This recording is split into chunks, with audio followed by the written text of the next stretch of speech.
मरीज़ जो हैं वो उनकी बड़ी एक क्यूरोसिटी होती है कि जी दवाई किस चीज़ के साथ लेनी चाहिए, दूध के साथ ले लें। हमारे यहाँ मोस्टली जो है वो दवाई दूध के साथ लेना लोग पसंद करते हैं।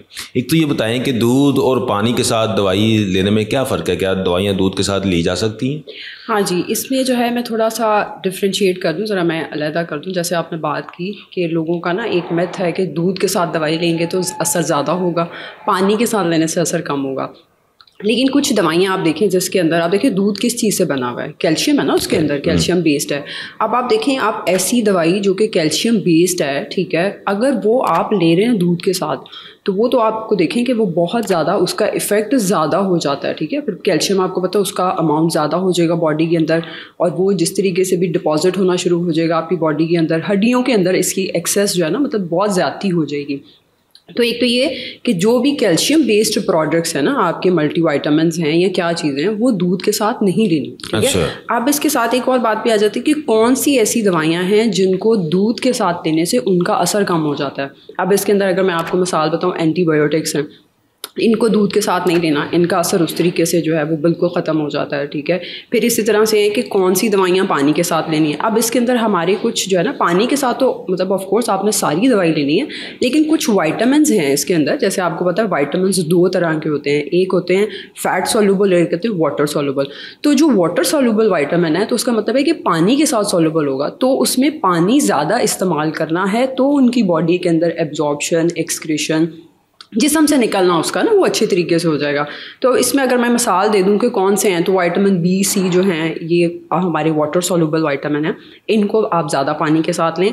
बाकी सारी दवाइयाँ जैसे बात आ जाती है, फूड की भी बात आ जाती है अब इसके अंदर ना, कि आप नहीं, हमारे यहाँ मैडम एक तो ये बताएं कि लोग दूध के साथ ही दवाई क्यों लेना चाहते हैं? हाँ, मतलब उनको ऐसा लगता है कि वो ताकत देगी, आपको ताकत देगी, लेकिन ये है कि वो आपको ताकत नहीं देगी, वो अल्टीमेटली आपके स्टमक के ऊपर डिस्टर्बेंस करेगी, आपको लॉन्ग टर्म के अंदर नुकसान देगी वो जाके ना, यानी कि वो एब्जॉर्ब नहीं होगी। लेकिन फिर आप उसको फायदा ही नहीं होगा ना उसका दवाई लेने का। ये है कि दवाई शायद जो है वो बहुत गर्म होती है और दूध ठंडा होता है, तो दूध के साथ लेंगे तो शायद दवाई का जो है ना वो उसकी गर्माइश कम होगी। ऐसी है, ये बचपन से हमारी नानी दादियों ने इस तरह की जो है ना, ये हमारे मिथ्स जो है ना, ये इतने स्ट्रांग हुए हैं। तो दवाई मतलब गर्म नहीं होती, जाहिर है दवाई का ऑफ कोर्स एक असर होता है जिसको हम थोड़ा उसका साइड इफेक्ट कह देते हैं। जैसे एंटीबायोटिक है, उसका साइड इफेक्ट थोड़ा जीआई डिस्टर्बेंस थोड़ा सा आपको फील होता है कि किस तरह से, तो फिर उसको भी ऑफ कोर्स आपको ट्रीट करने के लिए कुछ चीज़ें। तो दवाई का जो ताल्लुक है वो इस तरीके से, अगर मैं आप खुराक की बात करती हूँ तो कुछ दवाइयाँ जिसके लिए आपको आपका स्टमक एम्प्टी होना चाहिए, जिसकी वजह से खाली होना चाहिए, कि वो दवाई ज़्यादा से ज़्यादा असर करेगी।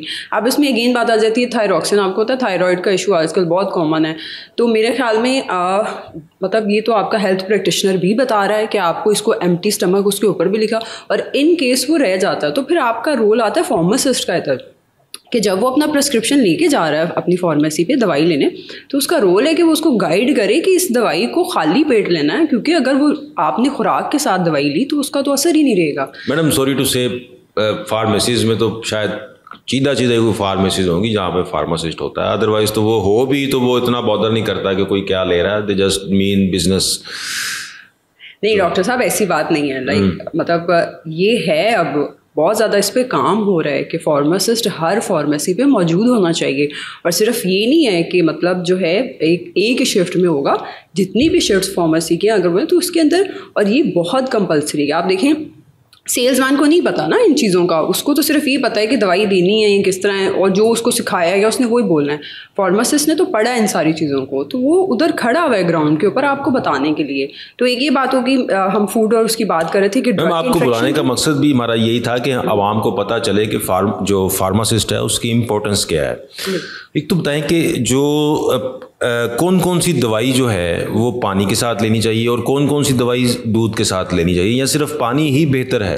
पानी ही बेहतर है इसके साथ लेने के लिए ना। आप दूध अपनी डाइट के अंदर ज़रूर शामिल करें, ठीक है, वो आप मतलब, लेकिन दूध के साथ दवाई मत लें, ठीक है। आपकी जितनी चाहे वो हेल्थ को क्योर करने वाली हैं या आपके मल्टीविटामिन है, हाँ इसमें जो विटामिन डी है वो आप ज़रूर दूध के साथ लें, क्योंकि विटामिन डी कैल्शियम के बगैर जो है वो बॉडी में एब्जॉर्ब नहीं होता।